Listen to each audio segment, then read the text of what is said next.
This show is brought to you by Marcus Shepherd, Ampari, Dominic Lawrence, Conrad Liddy, Kathleen Mercury, Tom, Marios Richards, Jonas Stickenot, Andrew Couch, Brett Hart, Lobo Olsen, Carmen Petruzzelli, Kind Fortress, David Ellis, Dave Moser, Tony Boydell, and Stephen Syrek. You can become a producer too by going to patreon.com/5G4D.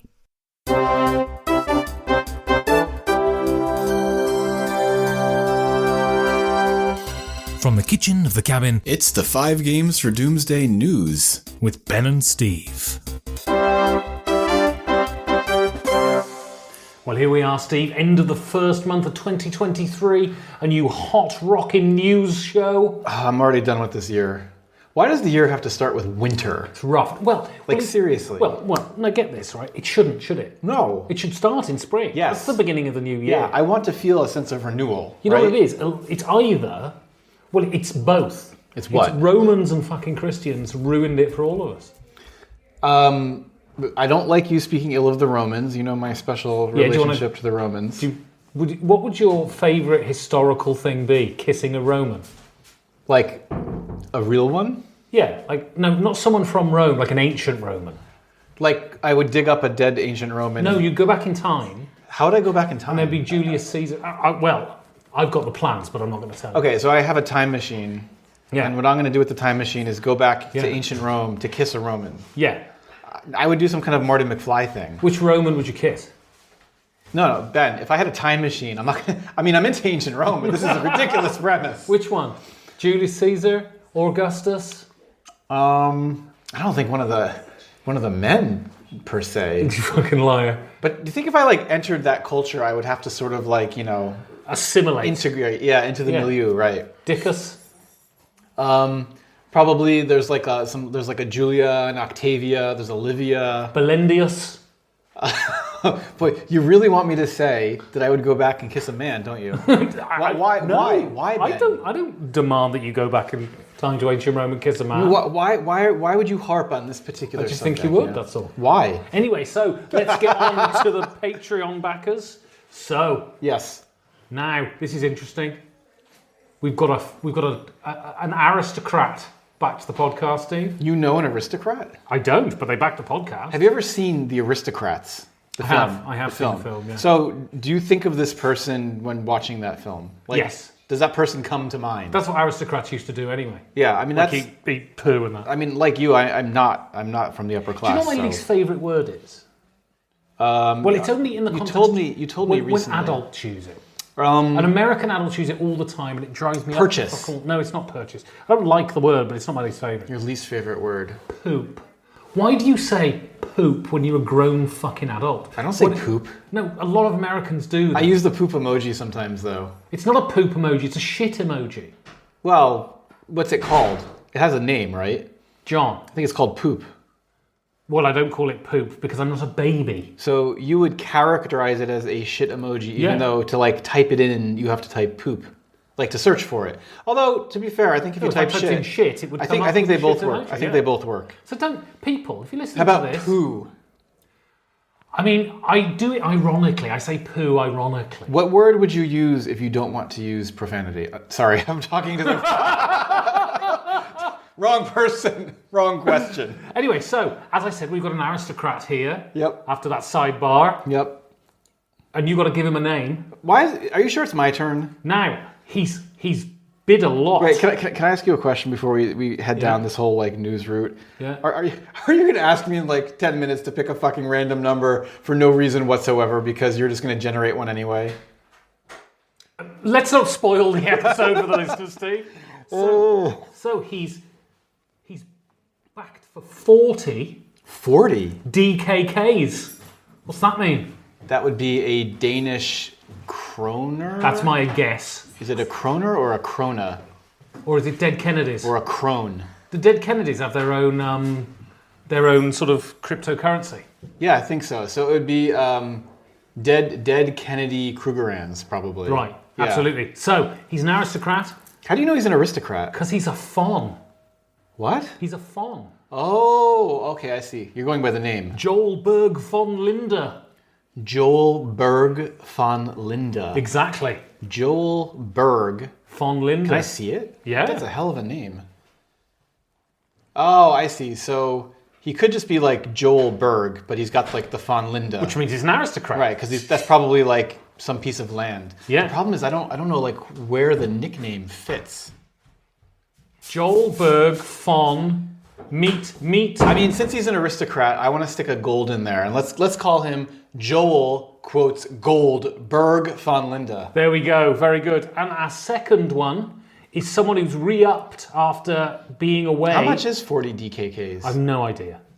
But wait a second. I want to figure this out. So, hey Siri, what is 40 Danish krones in euros?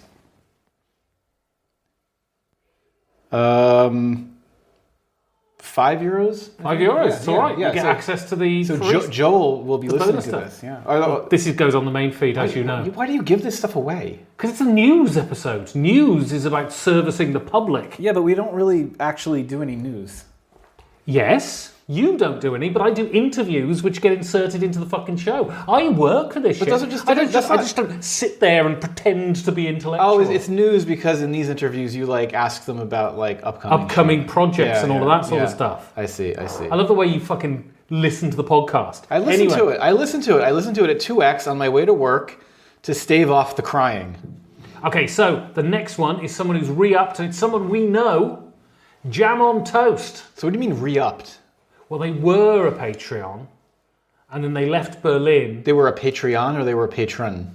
Same thing, innit? I don't know. And Patreon sounds like a robot or something. God, you're fucking really pedantic. Love me. Anyway. They re-upped. So they were a patron. They left Berlin, and their German credit card stopped working. Oh, okay. And then they've obviously got a new one. I was going to ask, if I leave Berlin at any time, do I then cease to be a patron? Yeah, you do. Because I left this past weekend, so did you not get... No. Oh, do I owe you any money? Yeah. Shit. All right. 100 Poundingtons. Anyway, Jam on Toast. Jam on Toast. That's the name of the person. We know that person. Okay, yeah, I have a feeling of who it is. I feel like this needs to be a very special nickname. I'm not sure I want the pressure. Come on. I think that the nickname probably ought to be similar to the nickname we used to have for this person. The position where they come in board games. I think I'm going to go for fucking Jam on Toast. Absolutely. All right, so we only have 2 Patreon backers, but I've got an announcement. Okay, everyone is worth its weight in gold. Absolutely. Berg von Linde. So, but I've got an announcement to make. This is real news. So I thought, New Year... Is it about me? No. All right. Actually, I'm going to read the rules to this game. You're quite Trumpian. What? Like the thing with Trump, when they gave him the report, they had to put his name in it. So that was the only way they'd get him to read it. Oh, in that sense, yeah. I mean, you're quite Trumpian. Yeah, you're not. No. I mean, you want everything to be about you all the time. I don't eat McDonald's. You want to be the constant center of attention. I don't eat McDonald's. I'm a boozer. You walk into every room and you demand that people fix their eyes on you and listen to your twaddle. Kiss me would be best. Your unlimited supply of just like prurient bullshit. I'm not criticizing you. It's just an observation. You are loved. You don't need to hit out, Steve. You're loved. What's the announcement? So, I've rejiggered the goals for the Patreon campaign, which means if you back the Patreon and it gets up to a certain point... You did like an Irish folk dance again?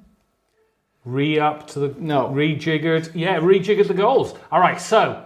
what I want you to do is I want you to give me a mark out of 10 for these goals, each goal. I'm going to rate the goals? Yeah. Why? Game, innit? Did you name the tiers differently? No, the tiers are still named the tiers. These are the goals. I think we could pick better names for the tiers. Anyway. You're not on board with this, are you? Sorry. Anyway, so, first goal... Fucking put in my place. First goal, €500 per month, Steve. 500 a month? In total... Yeah. Okay. I'm on 420. We're not talking about individual tiers. No, we're talking goals. Oh, goals. You want to achieve goals? Yeah.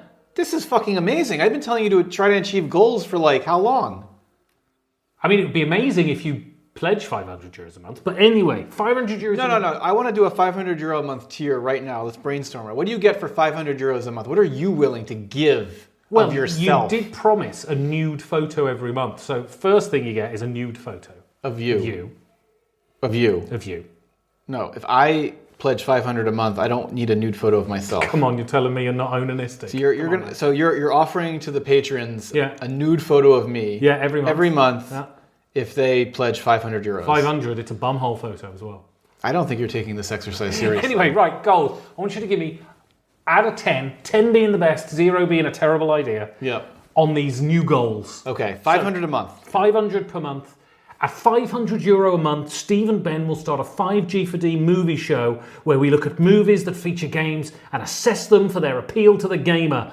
Also some stupidity, probably. I mean, it was kind of my idea, so 10. There we go. I like the fact that we're not going to do it unless we hit the goal, though. Well, of course, we've got to hit the goal. That makes sense. Because it's extra work for both of us. Yeah, we're not doing this for nothing. I'm probably going to have to bring around I'm crisps doing it. or something when we record. I mean, I'm doing it for nothing. You'll get some crisps. You're going to get crisps? Probably. You're going to pay for them? Like salt and vinegar, yeah. I'm in. I'm down for 11. So 600 per month. Mm-hmm. So for the listener, I haven't run these by Steve at all. No, so he never. All the extra work I'm giving him is now a complete surprise. You think we plan this? Do you think Ben clues me into what we're going to be doing? Does he allow me to prepare? No. So €600 per month. Where do we stand right now, by the way? Sorry. 420. Where do you stand right now? 420. It's a good number. It's all right. 420. Till you breeze me. All right. Live streams with Ben and Steve. At this goal, Ben and Steve will host a monthly live stream on YouTube or Discord. We will answer your questions, opine on games played, and have special guests. Okay, I have to rate this from 1 to 10. Yeah. In principle, it's like a 10 idea. Yeah. I mean, all your ideas tend to be 10s. Exactly. They tend to be 10s. I'm going to give it an 8, though. Let me tell you why. Why? I think 600 isn't enough. Well, No, you can keep it there, but I think it's worth 1,000. Sure. So the next one goes up to 800 per month. Okay. That's the next goal. How many more are there? 2 more, I think. Oh, so 1,000. There's going to be 1,000 a month goal. Yeah. Okay. At €800 a month, Ben will produce a series of video essays on the big 3. Carcassonne, Catan and Ticket to Ride, with interviews from creators giving an insight into these wonderful games. And they're going to be properly produced with music and interviews. So this counts on you being able to get those interviews. Oh, I can get the interviews, yeah. Okay. I'm going to give this one a 10. Yeah. Because it's not more work for me this time. Right on. Final. 1,000 per month, Steve. Oh man, I wonder what do you think it is? I could guess what it is. All right, we've done additional video content. Yeah. We've got additional audio content. Yeah. We've got Ben doing some kind of I don't know, masturbatory indulgent series on board games exactly. no one cares about. I don't know. What could 1,000 a month? Is it sexual in nature? No, it's not sexy. This is a family show, right? It's a family show. It's going on a fucking bum-shagging family show. It's going on the main feed, after all. I can't imagine what you would be willing to give to the listeners for 1,000 a month. It's going to be great, though. What is it? American Convids. If 5G4D hits the ludicrous total of €1,000 a month, we're going to America? Ben will travel to the States and report on conventions on the other side of the Atlantic. That was just me shooting 5G4D into a sign. It's the most American thing that's ever happened. Wait, where are we going? Well, it'll be American Con, so probably Gen Con. More than one? Well, depends on the money. It's 1,000 a month, it's doable, exactly. Right? Gen Con? I want to go to BGG Con. PP Con? PP Con, I'd love to go to PP Con. Reno Con? Renal Con, what's it called? Rad Con? What's it? Rage Con. Rage Con. Renal Con's great. You get to drink lots of water and that, and they check the health of your piss. What's the one in Florida? The Dice Tower Con. Dice Tower Con. Is it in Florida? It is. Well, one of them is, and then one of them's in Las Vegas. Yeah, the 2 greatest places in America, Florida and Las Vegas. Very classy. These are the places you need to see. So what would you give that out of 10? I mean, I don't think a 10 is high enough, to be honest. This is an amazing goal. Ben touching down for the first time on secret American soil. Somehow, I got away with having no criminal record. So, they're going to let me in as well. We have to make this happen, people. You need to up your pledges. You need to tell your friends. You need to get on the Discord. Yeah. And spread the word there. How do they get on the Discord, Steve? You go to 5g4d.com. You don't. You go to 5gamesfordoomsdayallwrittenout.com. Can you just buy 5g4d.com and have it point at 5 games? I could probably actually. Why don't you do that? I'll have a look into it. Okay, so presumably by the time you listen to this... No. You may or may not be able to go to 5gamesfordoomsday.com. It's the pinned post. He's got I don't know what a pinned post... You kids today doing all with your MySpace feeds and I messed up. And your Facebooks and your pinned posts. What even is a pinned post? I messed up to begin with, and I realised that the link to the Discord expired after 7 days. But I did it right this time, and it's got a permanent, unexpired link to the Discord. So you can click there, become a member of the Discord. And this is free. You get this just by being a listener, right? You need to join. Announce every time I'm getting on an interview with someone, so you know who's coming up in advance. I think we need a special channel just for patrons, At the top of each month, I release what the upcoming interviews are going to be for the upcoming month. Discord exclusive. You get to chat about battle reports. You get to chat about movies. You get to read my massive essay on why I hated The Good Place. The Discord, it's all there, Steve. I think Ben has cultivated the coolest board gaming community online. It's a relatively low bar, to be fair. That's right. Nevertheless, this is where you want to be. You can have a chat with the doyen of British gaming, Tony Boydell. Yeah, he's there. Isaac Shalev, famed board game designer. Yeah. Matt Green. Who else? Yeah, you need to get more of your board game industry friends on there. They're all bloody boomers, though, aren't they? We need to turn this into a real thing. I mean, Tony's a boomer. So, he made it. Matthias from Frosted Games is on the Discord. Michael from Heidelberg is on the Discord. You basically get plugged in to the industry immediately upon joining this Discord. You are part of the community. You are part of the scene. You're at the scene of the crime. You're one of our partners in crime. You're what, Ben? Living in America. News.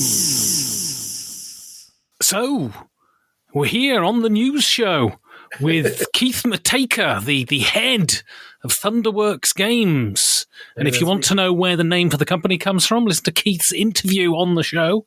And we're here to talk about a new game he's putting up for pre-order at the beginning of the month. And this is Goblin Vaults. Keith, welcome to the show. Hey, thanks for having me. Yeah. Goblin Vaults, it's coming. So first of all, tell us, what is Goblin Vaults? Sure. So Goblin Vaults it has its roots in kind of traditional card games, but it is a bidding game, I guess, at its core. The main concept. So when we've been building this role player universe over the last few years, and in role player adventures, you run into some different inmates in Colbeck Prison, and while you're there, you happen to see them playing a few games. One of them happens to be Goblin Vaults, and the other is one called Emerald Skulls. And so we just decided, well, we being me, I just thought it would be cool, hey, let's make a game from the game. So this was just kind of an idea floating around, and we ended up coming up with this kind of cool, I would like to say, relatively unique bidding card game that goblins could be playing in some fantasy prison somewhere. So at its core, you're building your vault in front of you, which is like a 4x3 grid, filling it with 10 cards. So there's actually going to be 2 gaps by the end of the game, and there's variable ways to score. So you're trying to get certain cards that are in your faction. You're trying to get certain cards in different positions within your vault. You are also, each game has 3 different scoring cards that are out that mix up every time you play. That are based on different suited cards and kind of different kind of configurations of cards and stuff. So your goals change, at least some of the goals change every game. And it takes about 30 to 45 minutes to play, plays 1 to 5 players, and it's coming soon. So what is the DNA of this game? If you were for people to get a sort of handle on what they'd be signing up for, sort of what is it reminiscent of? It is. There's a lot of games where you're kind of building a splay of cards in front of you. It has a kind of a traditional bidding sense in terms of like each round there's 3 cards available to bid on, and you're using the cards in your hand to bid on those cards. But some of the tricks are that like you can the tricky part is like getting a card from your hand into your vault is relatively difficult. So because you're using the cards to bid, but then the cards that you bid with become the cards that are up for bid in the next round. There's this thing that I call underbidding, which is not a particularly fancy word, but you can bid on things, but you can also intentionally underbid on a card where you're basically bidding underneath somebody else, intentionally losing that bid so you can take the card that you bid with and put that into your vault. But that costs you a victory point every time you do that. So there's kind of this, trying to figure out what cards everybody wants at the table, and then trying to bid with the cards that you have. But at the beginning of the game, you're dealt 10 cards, and those are the cards that you're going to bid with. There's a couple of special actions that you can do to kind of swap out 1 or maybe 2 cards during the course of the game. But in general, you're given your cards at the beginning, and you're like, well, how am I going to use these cards most effectively to bid on the different cards that are coming out to get into your vault to get the most points? In terms of other, I'm trying to think of other games that have like tableaus you build in front of you. Most of the time, you had a bit building a grid. If you played something like Targi, where you have like this grid of cards in front of you, but that's really not the core of the game, and you're not really manipulating those cards. Guildhall, is it sort of reminiscent of that? It's been a long time since I played Guildhall. I remember liking. I don't remember exactly how it works, but it might have some of that in there for sure. So yeah, it's. I'm not sure what games I would really. Some people like throw it in this kind of trick taking category, where it has some elements of that, where you've got a hand of cards and you're like managing when you want to play them. But Goblin Vaults, you don't take tricks, you don't collect tricks. So I have a hard time putting that label on the game, but some people have called it that as well. And so you designed this with Eric Schlautman. What roles did you take up in the design process? So this one was interesting. This project of all the Thunderworks games, well, maybe Role Player Adventures, was one of the longest paths to initial idea to publication, right? So this was an idea. We went. I hired some external developers to work on it for a while. And then in the end, I decided I wanted it to be something different. So it was one of these projects that I wanted to do, but I was busy with other stuff. And I tried to see if I could get some help on it. And in the end, I decided I just need to do this game myself. So I was kind of waiting for a break in the workload so I could focus on the design of this one, because I had enough other stuff going on.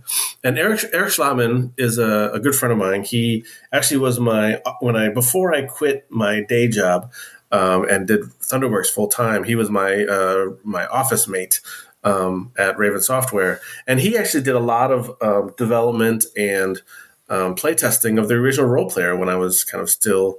Kind of doing Thunderworks was kind of a side hustle. So he's a good friend of mine, definitely loves games and likes to be part of the process. And I told him I was working on this, but not very hard because I was working on other stuff. And he was like, well, let me take a swing at it. So we ended up kind of working on it together in a lot of ways. So he came up with some original ideas. I did some changes.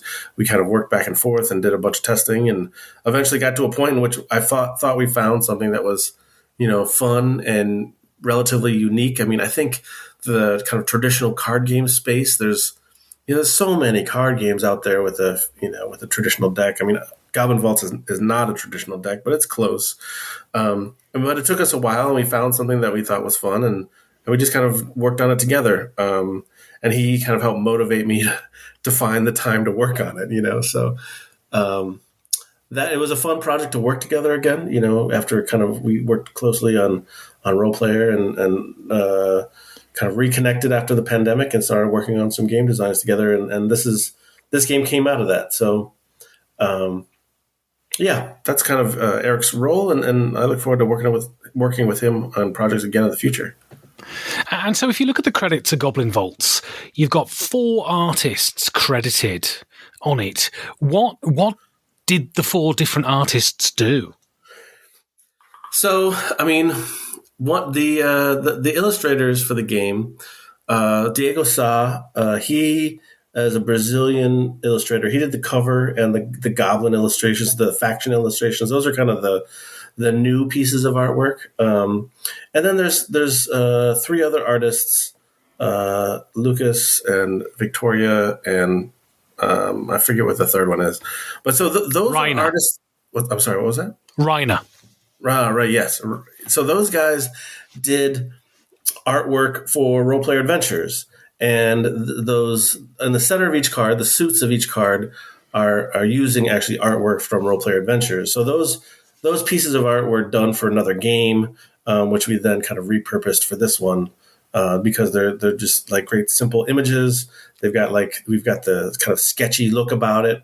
We wanted the game not we kind of pushed towards making the game kind of feel like physically in the way it looks. Feels like it could be, a game played on a street or played outside, or like the cards look kind of roughed up. It doesn't have that kind of pristine, super clean look that most games do because we're trying to lean into the theme a little bit. And so the illustrations have this kind of sketchy, rough quality to that, which is something we also did in the storybooks for Role Player Adventures. So there's some really great new artwork, but there's a few pieces that we've reused from previous titles. We've after working on all these Role Player World games, there's no shortage of artwork that is in this world of different characters, and every once in a while we'll do a little bit of reuse. And so, how difficult is it to convey what you want to an artist? Because if you look at the cover of Goblin Vaults, it's sort of very specific. It has a very particular character. Is it a matter of trial and error, or do you allow the artist just to go with what they want, or are you very sort of specific on what you need? Right. So I do all the art direction for all the Thunderworks titles, and I've got a lot of experience working with artists in the video game world, and that kind of carries over into the board game world, those kind of skills and experience. So in my experience, it all depends on the artist. Every artist is a little bit different. Some artists do their best work when you say do whatever you want versus giving them very specific direction. And then some artists really want you to tell them exactly what you want them to make. And they do their best work doing that. So, and there's a spectrum there, right? So, Diego, he's really good about, I give him a general idea, tell him what the game is about. And he'll send me a handful of sketches, that he whips together, and then I just point him in the right direction. So he will take some. Initially, I leave the direction pretty light, and then as we kind of start coming in, focusing in on what we're going to do, I start giving more detailed direction. But in the end, I think a lot of these guys they do art because they love making beautiful things, and they've got their own vision. And as long as it's not usually an artist's vision of what something is going to be, oftentimes will be way cooler than whatever's in my mind. So I like to let them do what they think is best, at least initially. And then if it's really not working, then we'll redirect and get some more specific pieces of reference to be looking at. So, and then other artists like the the guy who did the guy who did all the cartographer stuff, both covers of the Cartographers games. He is. I can just give him like a 1-word description of what I want. Like I'll tell him, here's the card, and I want it to be like the card's called, Shoreside Retreat or something, and he'll be like, okay, and then he comes up with something cool. Whereas in other people, I will like put together a sheet of like 10 different reference images and how they could be used to make something compelling. So. And the short answer is it depends on the artist, but I prefer to give less direction if possible. One, because it doesn't take as much of my time, and usually the artwork is better as a result. So finally then, what are the vital statistics? When can we pre-order Goblin Vaults, and when is it going to be available for people? Yeah, so we're going to open up pre-orders February 1st, and those pre-orders will ship immediately, basically. So they will be on hand and ready to go February 1st, and then through the Thunderworks Games web store. And as of at the end of the month, February 28th or so, then it'll hit retail, and you can buy that in your local game store or at your favorite online game store as well. And, if you're outside of the States, is there availability in non-US territories? I mean, we are happy to ship worldwide, right, from the U.S., but there's, some, and it is a less expensive game. It's, it's a $25 MSRP. And as a side note, if you order it directly through Thunderworks, you also get a free promo card as well. But if you're outside of the U.S. And you don't want to order it from the U.S., you can definitely wait till it hits retail in your country, which, it will take a little bit longer just because, getting things across oceans can take some time. But the intention is it's a worldwide retail release. This is usually Thunderworks Games will do our new titles through crowdfunding like Kickstarter, but every once in a while we'll do one straight to retail, and this is one of those titles. So, Goblin Vaults, 10 Penny Parks, Cape May, and Cartographers have all been straight to retail, and all our other titles have gone through Kickstarter. So this is kind of our straight to retail title for the year. We've been working on it for a long time, excited for people to get their hands on it. I think it's really cool and unique, and I really hope people dig it. Excellent. Well, Keith Matejka, thank you very much. Yeah, happy to be here. News. So, I'm here on the news show with the latest recipient of that little badge thing you get on your BGG profile that says game designer, Stephen Buonocore. Stephen, welcome to the news show. Thank you, Ben. I appreciate the first interview since the announcement that, yes, I have a game in development right now. So my first question is, because as it will come clear during the interview, you can't actually tell us very much, but so we've got to fill the time somewhere. So you retired from the game industry a couple of years ago now. So how has it been? And I mean, we met up at Essen. You're certainly not out of the game industry. It's just you don't run a company anymore. So how has the last couple of years been with you then? I mean, literally, it's been fantastic. I mean, look, I recommend retirement for everybody, but, normally and sadly, it comes with older age. But I have been having a wonderful time. And of course, I do stay integrally involved in the industry via my podfather of gaming media outlet, and the fact that I run events, and the fact that I'm at every major convention. I love games. I love gamers. I want to be part of it. And I'll continue to do so. And of course, as I do that, just going on vacation after vacation and going up to the Kennedy Space Center to see rocket launches. I post all this stuff. I mean, I'm just enjoying life. And I mean, really, in the end, that's really what everybody should do. It's just that, you and a lot of people out there are a little younger, but your time will be there where you could do this too. And then we'll go on vacations together. Wonderful. But so what do you see apart from now, obviously, you're going to be the world's biggest game designer. But what do you see your role in the industry as? Because you've just come back from a Podfather cruise. I mean, what is your role now within the gaming industry? I mean, I tend to think of myself, even though I'm not old. I mean, I joke about my age. I'm not old. I have hit that brilliant, 60 mark. I'm 61. But I mean, I kind of think of myself sort of as an elder statesman for the industry, a promoter of the industry and how wonderful this industry is. And the fact that everything that we do is all about the creation of fun. I mean, that's what I used to say back when I ran Stronghold, owned Stronghold, and it was just like, we make fun. That's what all these publishers are doing for us. But now, if I can evangelize that, if I can reach out and find more people that would like to be part of that, case in point, on the cruise, one of the guys that went brought his wife, who specifically says, I'm not a gamer. I tolerate games because I love him. This is what she said. By the end of that cruise, she's like, I'm all in.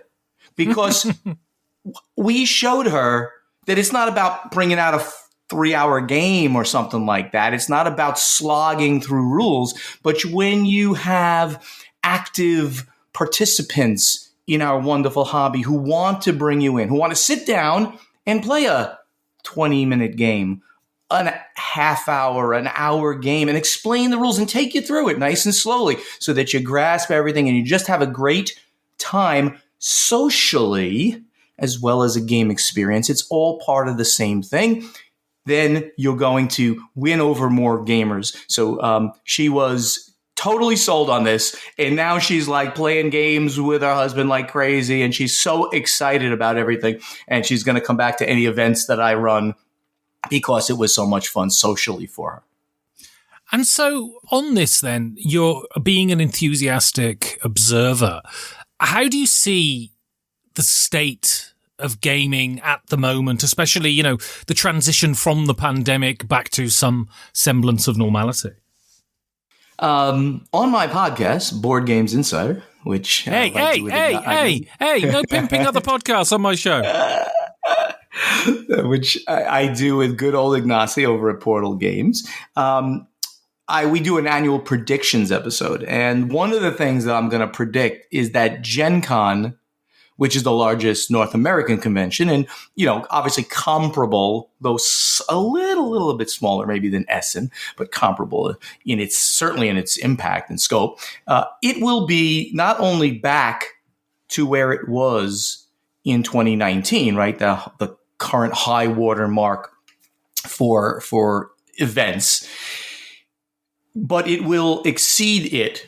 And I'm going to try to predict exceed it by 10% and see if Ignacy takes that bait and actually buys in. I don't know that it's going to really be 10% bigger because that's a big jump, but I believe it will be as big as the 2019 event and very possibly bigger. So I really believe we are back. We're back in so many ways. The industry is back. The products are flowing. The logistics issues out of China and Europe to flow the games across the multiple oceans to get to the U.S. at least, all of that have really turned around, and we're now seeing great products coming out again and people enjoying themselves together as gamers in person once again.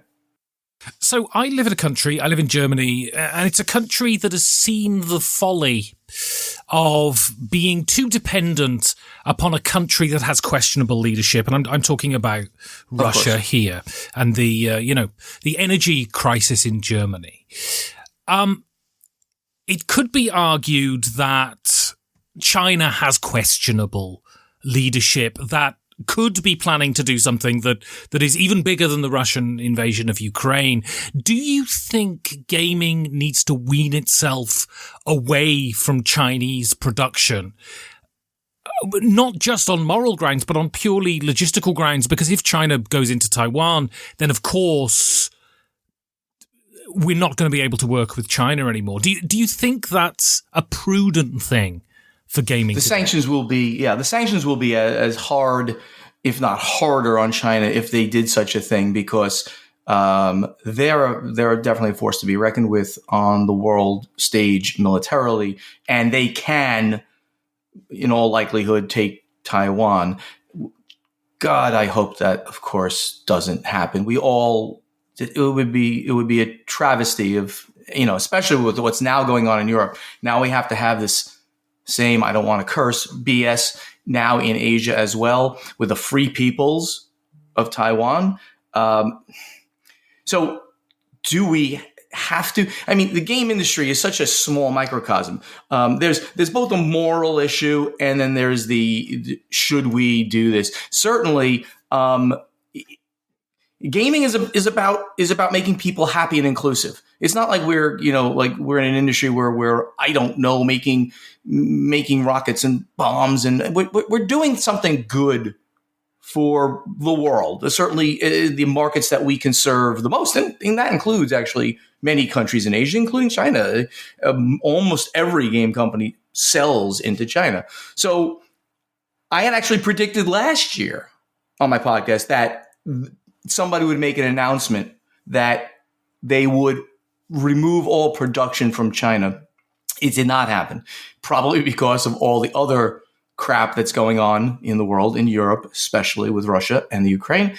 So on a moral basis, I think games are going to continue to be produced there over a period of time.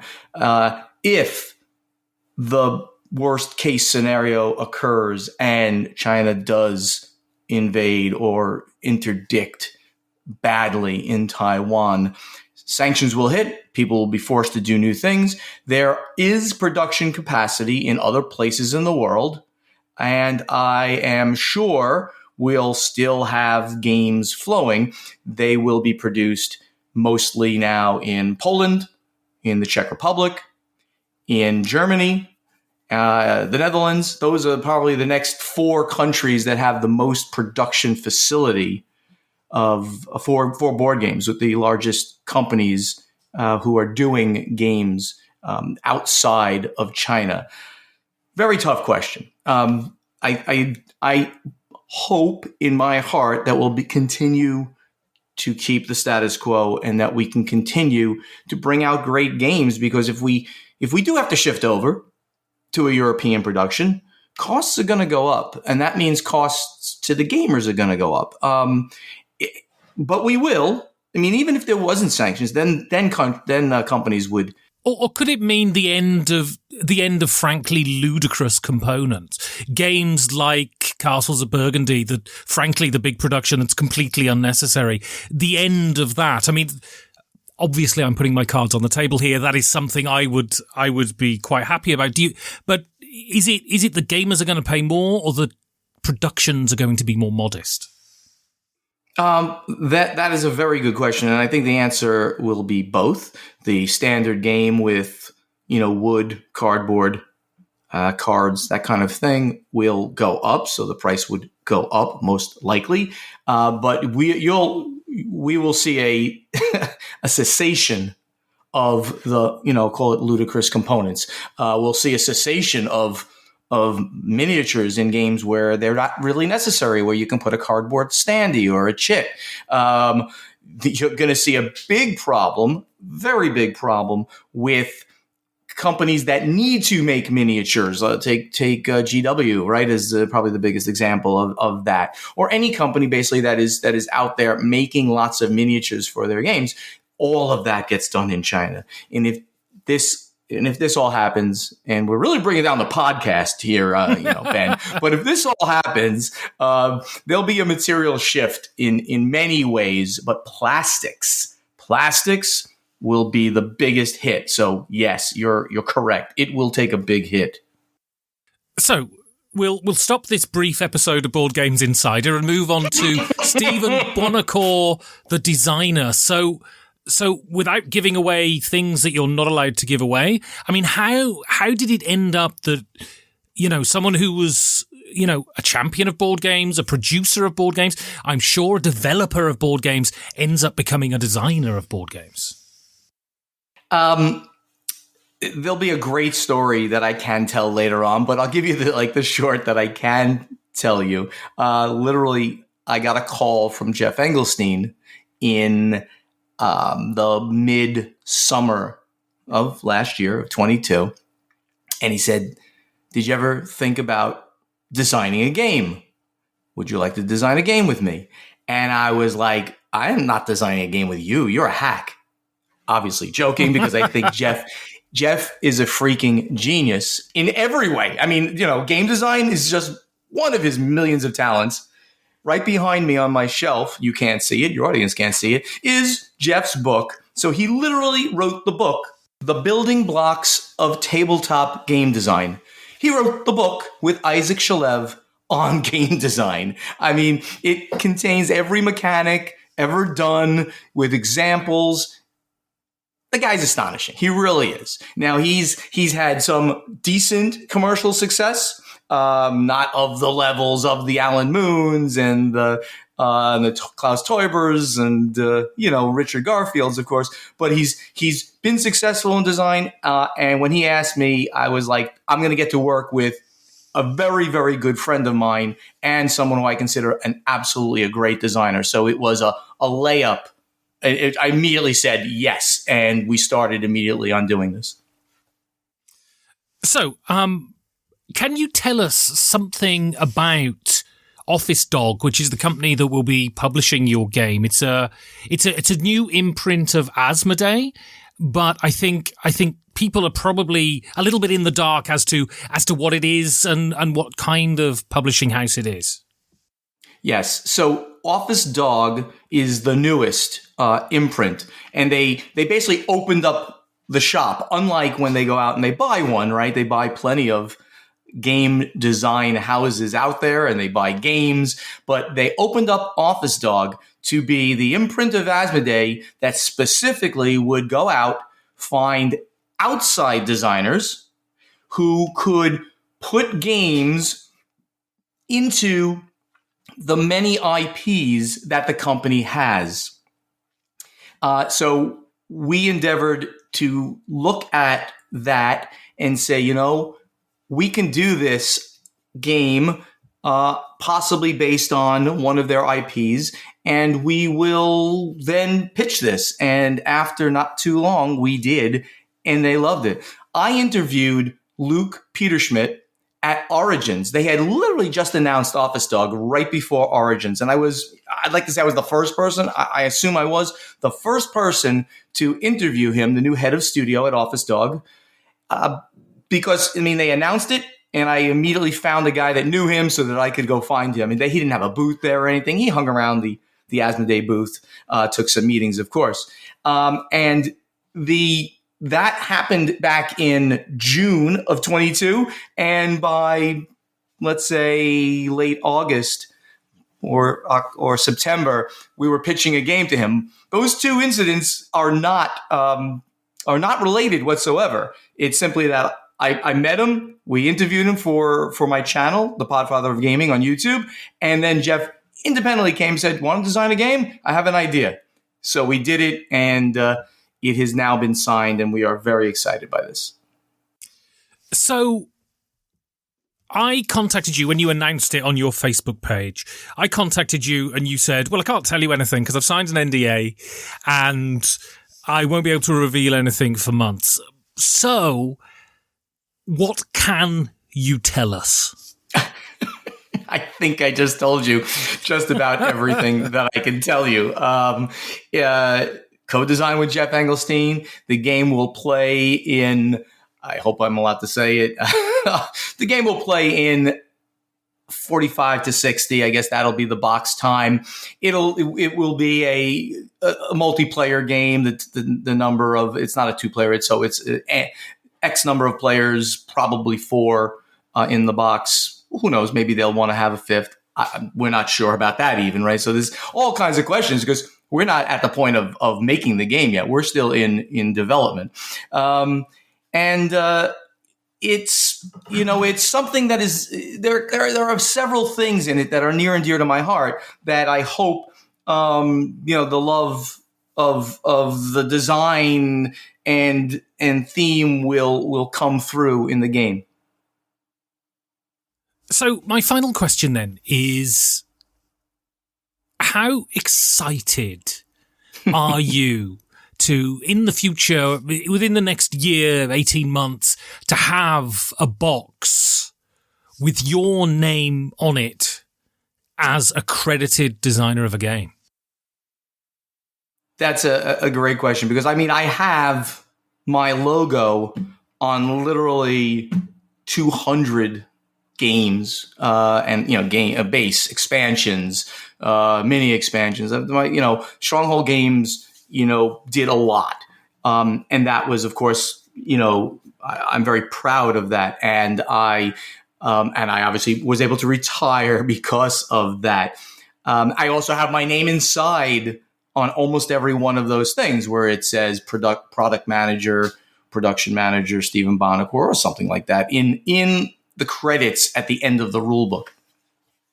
But this is sort of a really different, interesting, and joyous thing for me to all of a sudden say, okay, I did all that, but all of a sudden now I'm also going to have a game on it that says a game designed by Jeff Engelstein and Stephen Buonocore.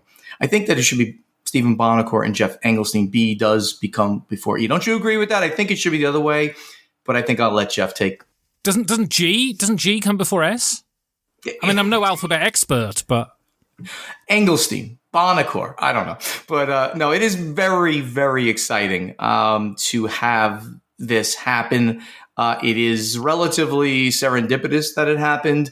And many, many people have said to me, "Oh, you're coming out of retirement." And even before this, they were like, "Oh, you'll be out. You'll be on the Gamma board. You'll be running another company. You'll be doing consulting work." Zero of that is true. Zero of that will be true. But as I said on the Facebook post, or at least implied, this is not out of retirement. This is, I can design a game on the beach, which is essentially what I'm doing, right? I just, every once in a while I say, oh, maybe let me think about this a little bit more, and sit down on my patio or wherever and just say, maybe we should do it this way. Hey, Jeff, what do you think about this? So I don't consider this work. I'm sure many, many, many, many game designers out there work very, very, very, very hard. I'm just doing this casually with a good friend of mine. Doesn't count as being out of retirement, Ben. Don't say it does. Well, Stephen, thank you very much for coming on the show, and hopefully in the upcoming months you'll come on again and we can discuss the further development of this secret game that I think is probably going to be a Lord of the Rings one or something. I can neither confirm nor deny anything specific to the game. News. Well, here we are, Steve, with the questions. Are you excited about the questions? No. Why not? Because you're going to fucking make me go through this pointless exercise of picking a random number, and then you're just going to generate one anyway. Why would I do that? Because you do it every time. Because you're a prick. That's why. I don't want to do things to make you feel uncomfortable. Why can't I just pick the number and then you read that question? Why do you need to generate a random... Why do I have to guess what one is going to come up? All right. I'm going to guess the outcome of a random number generator. Okay, so... Got the random number generator out, Steve. What number are you open for? Oh, I hate you. We got between 1 and 23. What are you open for? I hate... Well, God, 23. 23. I can at least annoy you that much. Gotta be 23. So, let's go to question 23. Random number generator has to speak. Why? First. Why? Because it's fun. It's like roulette. For whom is it fun? It's like Atlantic City. For whom is it fun? Is Atlantic City your favourite city in the world? Second favorite city. What's your most favourites? Guess. Twat. Good one. Good one. I was interviewing... Which one? Which twat? The one in Scotland. There's more than one, I think. Is there? I think there's one in the Shetlands and one in the Orkneys. Shetlands. You would probably know, though. So, being the connoisseur of twattage that you are. I was interviewing Corey Thompson yesterday. I went to university with a guy named Corey Thompson. Son of famed computer scientist Ken Thompson. And he said that the inventor of, I think, Unix and the C programming language. Well, the precursor to C. Whatever. Also, the referee at the famous Deep Blue against Garry Kasparov competition in the 90s. Okay. So... Now, there's a guest you've got to get on the show. He worked at Bell Labs. Where was Bell Labs based? So, if you had been a computer scientist... What do you suppose... Do you see where this is going? Do you see where this is going? What do you suppose the name of the laboratory would be? It would be very similar to that one, It would be like the terminus of it. The last one. Yeah, Right? exactly. All right, random number generator. New Jersey is the answer. It is New Jersey is the answer. Florham Park, I believe. Question number 60. Wait, why are you asking me question 6? I said 23. Okay, so I'm going to expand out because I think the answer to this is quite easy, but this is from a close friend of both of ours, Kathleen Mercury. Oh, hey, Kathleen. She asks... Is she a patron? She is. Okay. She's also... So I've started, because I rejig the tiers, if you're a €10 patron, Yep. you become executive producer of this show. And you are credited as executive producer at the beginning of the show. And Am I?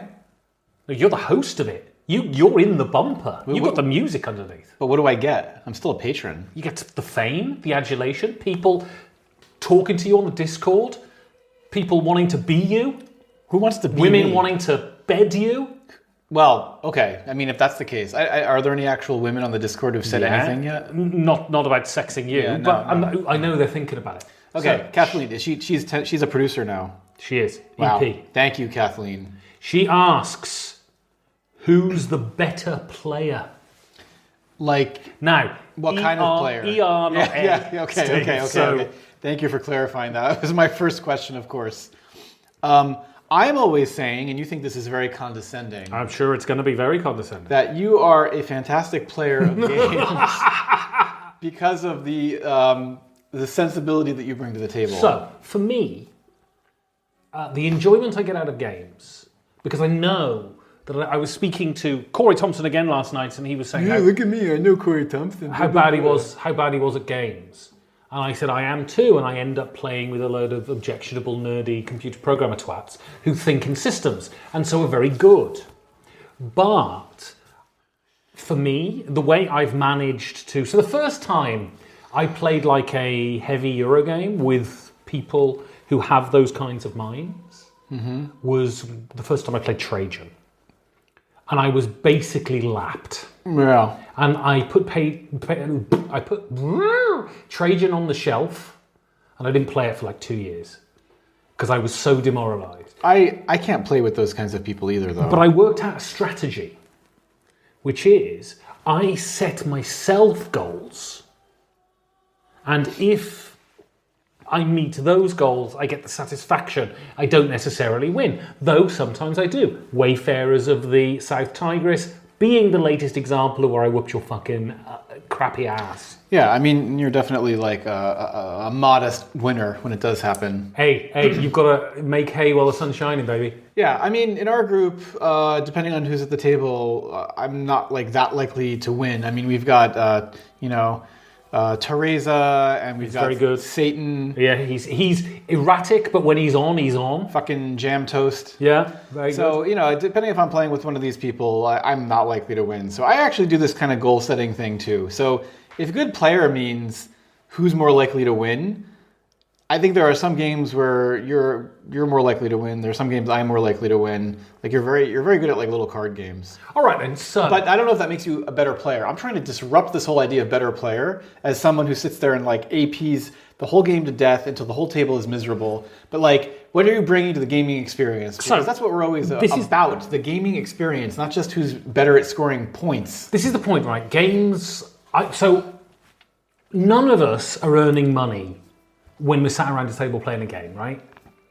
So the sort of win at all costs mentality of a professional sportsman needn't be an issue whilst doing something that is essentially recreation, right? I would think so. You should try, I think, and play as well as you can, but there has to be a balance between playing well and ruining the experience for everyone else around the table. I mean, right? it is ultimately a social occasion. Right. And if you sit there and make the whole thing about you and your experience and you winning, I don't know, you ruin the social occasion. So you can sit and have a conversation, right? You can sit and have a conversation, and you can constantly sit there with your phone, fact-checking everything everybody says during the conversation and pointing out when they're wrong. God, can you imagine if anyone did that to us? You know, and so you might win the conversation because you're the most correct on the facts of the conversation. This would be a very German approach to a conversation. But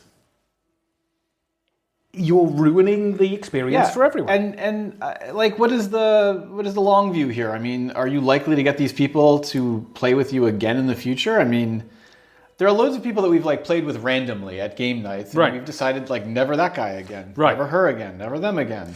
But there is a balance to be struck. So I've witnessed people who just at some point decide, ugh, I'm not into this, and they just start doing random shit. And not that I never experienced and that. not investing in doing their turn. So it's that Knizia quote, isn't it?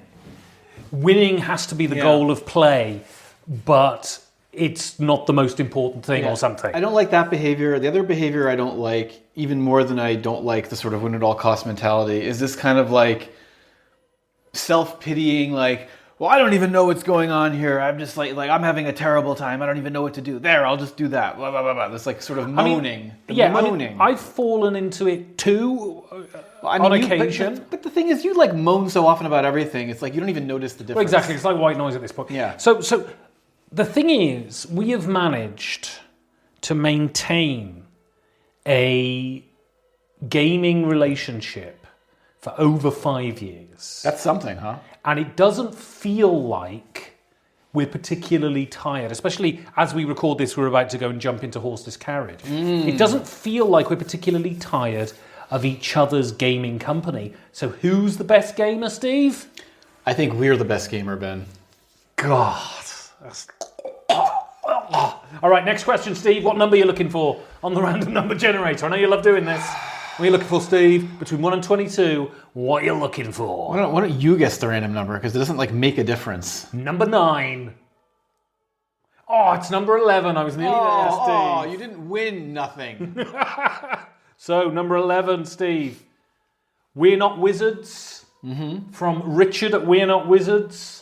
I always get We're Not Wizards now confused with my new favorite podcast, Very Bad Wizards. Yeah, it's not the guys from Very Bad Wizards. It's Richard from We're Not Wizards. Yeah, I mean, I think it's a good podcast, right? I'm going to be on soon. You're going to be on Very Bad Wizards? No, I'm not intelligent enough to be on Very Bad Wizards. I don't know if they have guests, but... They do. They had Sam Harris on for 2010. Oh, yeah, they did the movie thing. You could go on one of the movie podcasts. I could go on a movie podcast, couldn't I? Yeah, you could talk about the Kurosawa film. Yeah. High and Low. High and Low. This is going to be the first movie that we do if we get to the 500, or is it 600? Why High and Low? It's not about games.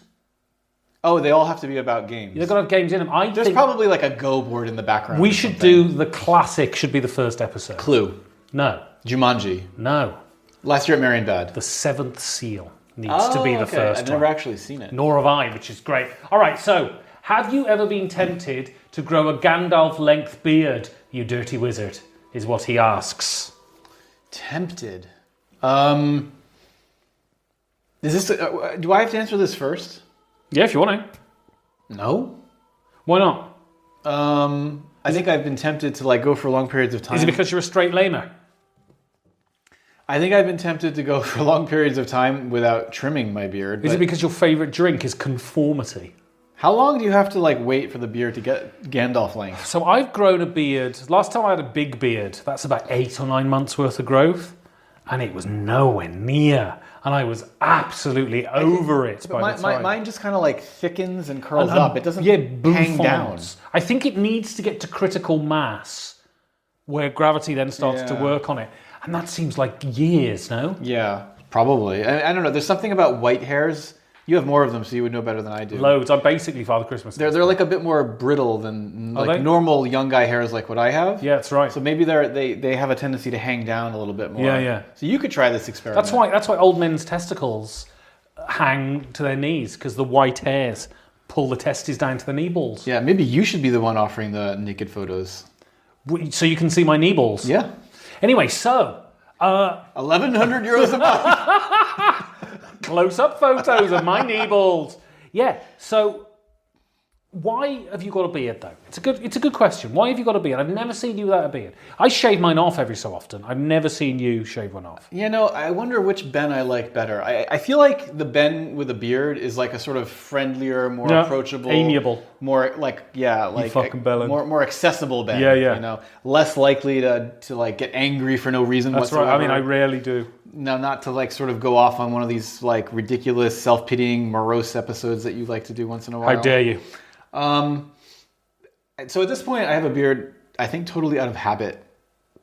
At a certain point, I think I was probably traveling, and you don't want to like shave every day while you're traveling, so you just grow like a beard, traveler's beard. Right. And I came back from traveling, and I thought, I kind of like not having to shave every day. Right. So I just went with it. So if conscious choice. So if we get to a certain Patreon number, will you shave your beard off? My wife has disallowed me from even experimenting with this. Oh, really? She's seen me without a beard. Okay. A few times I have shaven it off, and she thinks I look like I don't have a chin or something when I shave off my beard. Isn't that nice? That's a nice thing for my wife to say. Well, you're an aristocrat, so of course you're going to be chinless. So number of patrons? Yeah. How many do you have? How many do I have at the moment? 114, I think. So let's say 250 patrons, I'll shave off my beard. Oh, come on, people. Come on, 250. Stevie shaves his beard off. It's not going to be easy to get me to do it.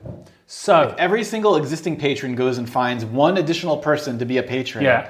One friend. Just one friend. You must have one friend. I'm talking to you. Who's into gaming. I'm talking to you. I know you have a friend who's into gaming. Who are you playing games with? Yourself? Right, exactly. These solo games. Find that one person and tell them about 5 games. Go to 5gamesfordoomsday.com, all written out. Sign up. Do your €5 a month. Get on the Discord. And maybe one of these days I'm going to shave off my beard for you. Thank you for listening to the 5 Games for Doomsday news. To listen to past episodes, you can go to 5gamesfordoomsday.com, or to back the show, you can go to patreon.com/5G4D. So, join us again next month for some hot and spicy 5 Games for Doomsday news.